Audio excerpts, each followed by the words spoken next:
Сегодня такой чудесный день, сегодня... Бүгін искиткеч күн, балаларны яклау көне. Біз икенче мәктәп укучылары шундый матур костюмнар киеп, барысында котларга дип килдек. Барлык балаларны җәй, каникуллар башлануы белән тәбриклим. И с началом лета. Балалар бәйрәме парк капкалары төбеннән үк башланды. Махсус чакырылган кунаклар төркем баскан балалар янында туктап, алар белән истәлеккә фотога төште. Кәефләре белән кызыксынды. Моннан тыш район башлыгы әзерләнгән күргәзмәләрне бик җентекләп карады. Кайсы мәктәптә нинди кул эшләре белән шөгыльләнүгә игътибар итте. Яңа иглайлылар газеталардан төреп ясалган вазалары Биләр озеро мәктәбе укучылары макароннан алтын сандыгы белән әсир итте.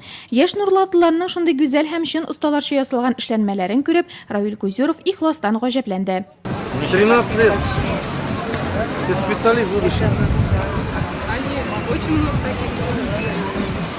Балачак бәйрәме уенсыз булмый. Шуңа да укучылар кыюланып китеп район җитәкчесен күңелле шәһәрчектә барган уеннарга кушылырга чакырды.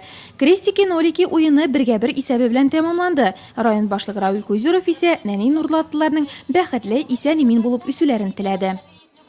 Поздравляем наших дорогих детишек на хороший позитивный отдых, настраиваем их на лето. Вместе с ними в душе отдыхаем и мы. В течение лета радуемся, как они проводят это время.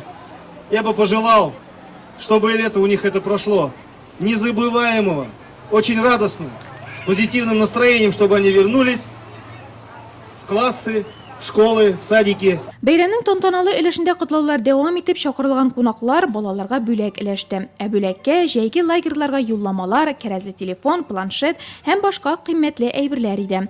Нурлатнефть НГДУсы, Нурлатгаз һәм технологик транспорт идарәләре, СВАП, Нуат Татнефтедор, Элис җәмгыятьләре, ДАСАФ оешмасы, Кара Алтын кече нефть компаниясе, Бегемотик кибете бәйрәм иганәчеләре балаларның җәйге юлларын күңелле һәм истәлекле итү өчен тырышты. Шунда ук шәһәр мәдәният сарае каршында эшләп килүче Калейдоскоп балалар театрында шөгыльләнүче яшь конферансьеларга да бүләкләр өләшенде. Я давно мечтала о таком подарке и рад, что сюда пришел.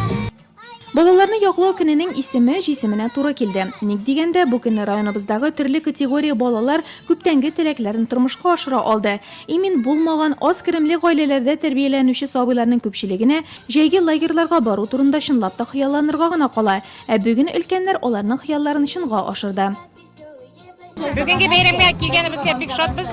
Балаларыбызга шундый путевкалар биргәннәр өчен бик шатбыз.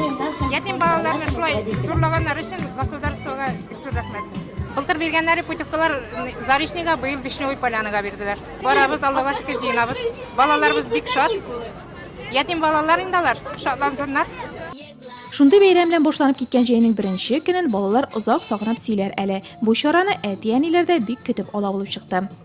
Бәйрәм миңа искиткеч шады. Мин монда махсус үземнең ыныгымны карарга килдем. Ул безнең скрипкада уйнады. Музыка мәктәбенең 4нче сыйныфында укый. Без шатланып, барлык ыныкларымны да җыеп, шушы бәйрәмгә килдек. Бәйрәмне оештыручыларга, менә монда катнашучыларга, барлык балаларга, ата-аналарга, котлаучыларга бик зур рәхмәтемне җиткерәм. Шушындый бәйрәмнәр безнең балаларыбыз өчен ешрак булып торсын иде.